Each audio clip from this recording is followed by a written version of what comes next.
Good morning. The time you're watching this, it may not be, but a happy Monday nevertheless. And today we are breaking down UFC Paris, which is this weekend on Saturday. We are back after a 1 week layoff. Tough week, I have to say. But we are finally back. And for my Europeans, for my Africans, for I don't know who else, but it is a lovely timed card this weekend.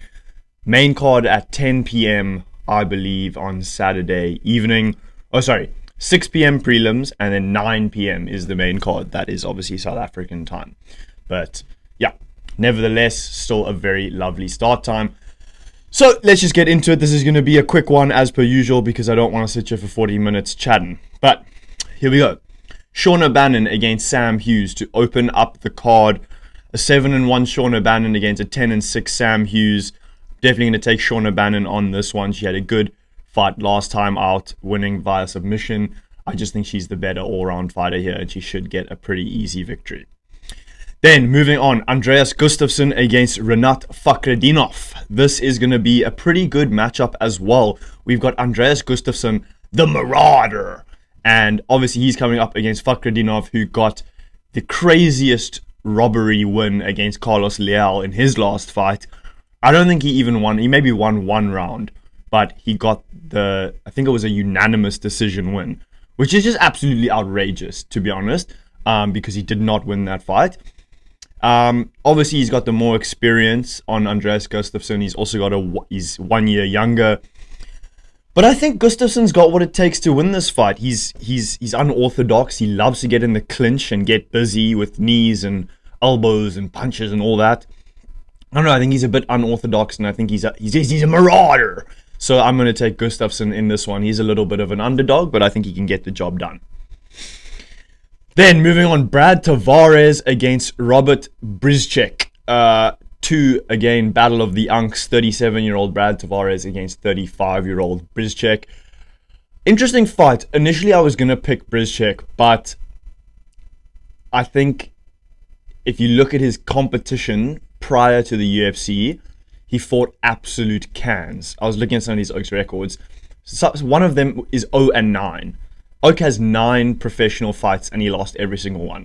So Brzyczek really doesn't have that top level experience against good competition. And then in his debut bout, he lost. I can't remember who he even lost against, but it wasn't someone high level. So Brad Tavares, he's had a lot more experience. He's fought a lot higher level competition.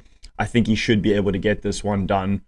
But then again, Brzyczek has hands and could knock out Tavares, but don't see that one happening as much. So I'm going to go Brad Tavares.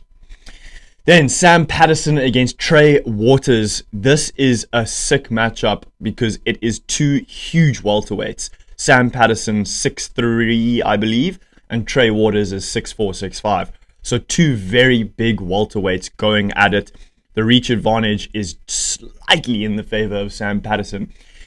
Interesting matchup. Sam Patterson, I really don't back him. I don't think he's that good, but he just keeps winning. I think he's on like a 4-fight winning streak right now, all by finishes, I'm pretty sure. I think he has like 2 KOs and 2 submissions in his last 4, something like that.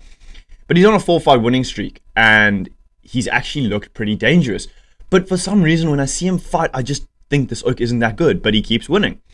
Trey Waters, on the other hand, he's a very long, lanky guy. He's got good boxing. His ground game is not very good, though. If you look at his Contender Series matchup against Gabriel Bonfim, he was doing well on the feet, but then Bonfim shoots a double leg at the end of round 1 and submits him in like 15 seconds. So it's an interesting matchup. Patterson obviously got a few submission wins recently, so he could be looking to take this one to the ground. I don't know. It's a tough one to call. I really want to back Trey Waters because I just think there's a chance he could knock out Sam Patterson. But Sam Patterson keeps proving Oaks wrong that he is actually good. I'm going to take Trey Waters. I originally said Trey Waters, and I'm going to stay with him. Let's take a shot in the dark, and we'll see what happens there. Reese McGee against Axel Soler. Axel Soler obviously making his UFC debut, I'm pretty sure, and he is the home countryman from France, coming up against Reese McGee, who's got a lot more experience in the octagon. To be honest, don't know much about Axel Soler, but I think just based on cage time experience, opponent, all those things, I'm going to take Reece McGee. Heavyweight division, Martin Tybura against Ante Delija. I think I'm going to have to take Martin Tybura here. Look, he's getting up there. He's 39 years old, and he's coming up against a 35-year-old Deliji. But I just think Martin Tybura has... he's an interesting fighter, and I think he's one of the better grapplers in the heavyweight division for sure. So I'm backing my boy Martin Tybura in this one to get it done, probably by decision. Maybe watch out for a little sub or something like that.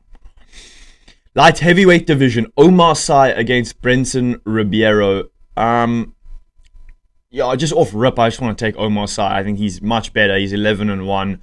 I think he's just the better fighter all round. He's got more of a reach. Brenson Ribeiro is, hit and miss. Got knocked out by Zhang Ming Yang, got a sub against Nurgazai, then got knocked out by Mirzakhanov. So, kind of a hit and miss sort of thing. I think this is definitely I don't think Omar Sy is as much of a... He doesn't have heavy hands like Azamat Mirzakhanov has. So, I don't necessarily see Omar Sy knocking Ribeiro out here. You never know though. He's coming off a loss against Alonzo Manyfield in where he was quite a big favorite. So maybe he'll want to get a statement win here against Brenson Ribeiro. But either way, I'm taking Omar Sy either by finish or decision. Look, those are the two ways to win a fight. But I think Omar Sy gets this one done probably by decision. Finish off our prelims, William Gomis against Robert Ruchala. William Gomis, his last fight against Haider Emil was an absolute banger. He lost, I can't remember if it was a split decision or unanimous decision, but it was a very close fight. I think many thought Gomis did win that one and he got slightly robbed. I'm not so sure. I think Emil did enough to get the win, but it was a close one, good fight. I don't really know anything about Robert Ruchala, I'm not going to lie, but knowing William Gomis, I think he'll have a big edge, big advantage in this fight. He'll fight his fight and probably win this one by decision. Then moving into the main card, Patricio Pitbull against Losena Keita. Keita making his UFC debut after he's already claimed champ status in Octagon. Now, this is an interesting fight because you've obviously got a 38-year-old Pitbull against a 27-year-old Keita. Pitbull, this is about to be his third fight in the UFC since signing this year. So, I actually need to give Pitbull some respect because he fought Yair, he got dropped, had a tough fight, came back, pretty quick turnaround against Dan Ige and got the job done. And now he makes another quick turnaround. So Oaks have got to respect Pitbull at 38 years old to be putting in this many fights. I mean, he's fighting more than a lot of UFC fighters at the moment. So big ups to Pitbull for sure. Keita, his competition in Octagon was a mixture of decent prospects, good fighters, and some kind of cans, as is outside of, most major promotions. Guys, I'm thinking of taking the underdog Pitbull here. I'm thinking of taking the surprise underdog here. Also thinking Keita's going to knock him out, things like that. I don't know. I just think Pitbull's competition that he's faced is better. And I don't know. I think Oaks don't like Pitbull for whatever reason they may have, and they want to see him flatlined by Keita. But I don't know. I'm just not buying it. It's tough to call. It's tough to call because it could go either way. I think it could be quite a boring fight, to be honest. Pitbull could mix in his wrestling and try control Keita and get a decision win like that. I don't know. It's a tough one to call the outcome, but I think I'm going to take Pitbull on this one. I don't know. The year of the Unks, man. Moving on. Fares Ziam against Kauwe Fernandez. I've got to go with Ziam, the hometown man or home countryman from France. He's a dangerous striker in that lightweight division, but he does have a tough test in a 10-2 Fernandez. But of course, Ziam is just different gravy at the moment. Jai Herbert, Carlos Puelles, Matt Frivola, Mike Davis on his last win, which is a really well-aged win. I don't know, I just think all round he's the more dangerous man, Ziam. I think he's got what it takes to just outwork Fernandez, who is coming off a nice win against Guram Kuteladze. But Oh, and he did knock out Muhammad Yahya, but I think we know that's not a very impressive win, considering Yahya got knocked down 6 times by Stephen Nguyen. So I think it's going to be a good, fun matchup, a good stand-up matchup, I'm hoping. But I think Ziam has what it takes to keep this one at range and kind of control the pace and fight his fight here. He'll have the crowd behind him. So I'm going to go Ziam probably by decision. Then, Bolaji Oki against Mason Jones. We have got some delightful matchups on this card, I have to say. Bolaji Oki 10-2, Mason Jones 16-2. Mason Jones' last fight against Jeremy Stephens was a pretty decent one. Jeremy Stephens, old guy, last fight of his UFC career, but Mason Jones outworked him on the feet and on the ground and just put an all-round quality performance together. And I just think he's a bit better. If looking at his Cage Warriors performances, he's got hands, he keeps a fast pace, he's got good cardio. I think he's just a really good all-round fighter. Bolaji Oki, though, on the other hand, he's also super dangerous. High pressure, high volume, and he's got heavy hands. He's got some stunning knockouts. It's a tough one to decide. Initially, I was thinking, Bolaji Oki could pull off the upset here. But then, kind of the more and more I would look into this fight, I'm thinking, I think Mason Jones has the tools to win this. Bolaji Oki on the ground is not that great. And Mason Jones has good ground game. So I think he can mix that in this fight if he needs to, if he's not liking the power he's feeling on the feet.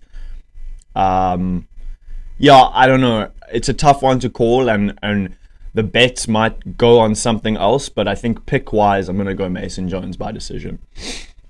And then our co-main event, Benoit Saint-Denis against Mauricio Huffy. This is a banger. This is an absolute banger. And, Oaks, I'm calling fraud check. I am calling fraud check alert. I am backing Benoit Saint-Denis. Now, I'm not putting my 100% faith and going, Benoit's absolutely winning this. He's going to fraud check Huffy. No ways he's winning, blah, blah, blah. I think it's a close fight. I think Huffy, whatever, I don't know the official pronunciation, but Huffy has the clear advantage on the stand-up. The clear advantage. He has got kicks, he's got hands, he's fast, he keeps it at range. He has got the stand-up advantage by all means against Benoit, who looks a little sluggish on the feet. However, the interesting part comes in the ground game, because Saint-Denis, obviously, he's judo black belt, he's got BJJ. He's a really good and dominant grappler. So it'll be interesting to see how quickly he gets this fight to the ground. If he can get this fight to the ground, I'm not sure how Huffy's takedown defense really is. But Benoit's faced that competition, that high-level competition, and the result doesn't always mean as much as you might think. Look, he got knocked out by Poirier, but he put it on Poirier for a round before that, and he looked pretty dangerous. Yeah, Poirier was jumping gilly and having a bit of fun, but still, Benoit looked pretty dangerous in that fight in the early round. And then obviously he got his submission against Prepelec, which was a so-so performance. Lost to Moicano with the doctor stoppage. But I mean, he's knocked out Matt Frivola with the head kick. He's still a dangerous guy, and he's 29. Huffy's also 29. And I think Benoit's had harder competition. I think a lot of people are saying Huffy's going to knock him out cold in round 1. And I think that's a lot of recency bias. I don't think you can look at a spinning wheel kick KO of Bobby Green, who has no chin, and think Huffy's just going to KO Benoit in 1. It's going to be a competitive fight for however long it lasts. And I'm leaning towards Benoit. I think he can mix in his grappling and maybe make it quite uncomfortable and difficult for Huffy. I think he's not going to stand at range and just let Huffy unload on him. And I think what's going to be interesting to see is if Benoit can drag this into a bit of deeper waters, it could be tough for Huffy because he gets tired. He gets tired in that third. And if he's getting grappled by Benoit, it could be a tough night for him. But, of course, you've got to look on the other side of Huffy has unreal stand-up, unreal feet. Unreal kicks, unreal hands, all that. So he could put Benoit out. Benoit's been cracked. We know he has. And his stand-up is not on the same level. But it's whether or not that grappling is going to come into play. So, Yeah, guys, I'm leaning towards the Frenchman getting the upset in France over Mauricio Huffy. I think a little bit of a fraud check alert coming, but I guess we'll have to see. And then our main event, Nassourdine Imavov against Caio Borralho. Woo! This is going to be a fun one. Fun one. Number one contender fight at middleweight. And I can't decide. Originally, I was leaning towards Imavov because I was just like, he's, again, faced higher level competition. He's knocked out Adesanya. Yeah, maybe towards the back end of Izzy's career. But still, he's knocked out Adesanya. He's fought Olejniczak. Who else has he fought? Let's see quick here. Brendan Allen, obviously, look, that's not as much of a great win. Jared Cannonier, bad stoppage though. Delidze, majority decision. He's had good wins. Whereas Borralho hasn't faced as much of that high-level competition. His last fight was against Jared Cannonier, if I'm not mistaken. It was his last fight, which was a good performance for him, a nice unanimous decision win. But he got caught. He got cracked a couple times. And before that, it's Paul Craig, it's Abus Magomedov, it's Olejniczak. Oh, sorry, Imavov hasn't fought Olejniczak. Borralho has. I don't know. It's a tough one to call because then I also recently leaned towards Borralho more because I was thinking, he's dangerous, man. He's dangerous. He's got very good low kicks. He took Cannonier's leg out a few times in that fight. He's got a great jab, good movement. They've both got pretty good wrestling, grappling, clinch work. It's a very competitive fight and it's actually a tough one to call. I don't know what it is. I want to lean towards Imavov because I think it's maybe like the safer pick if you look in terms of, he's faced higher level competition. He's been in the game longer in the UFC and things like that. But Borralho is good, man. Borralho is flipping good. Okay, I'm going to do it. I'm going to say Caio Borralho is going to get this one done. 48-47 across the 5 rounds. I don't see a finish in this one, but I see a fun matchup. I think it's going to be really close, and I might change my opinion later on in the week. But for now, I think I'm going Caio Borralho to get this one done over the 5 rounds. Yep. And that wraps it up, folks. That is the UFC Paris breakdown for this week. This one's a little bit longer than most, but still trying to keep it relatively short, at least shorter than 45 minutes or so. But yeah, I'm excited for this card. I can't wait. I am also thinking of doing a live stream for the first time ever during this card, just to see how it goes. So if you would be keen, I'll put the links, on my Instagram, on TikTok, all that stuff. Let Oaks know I'm doing it.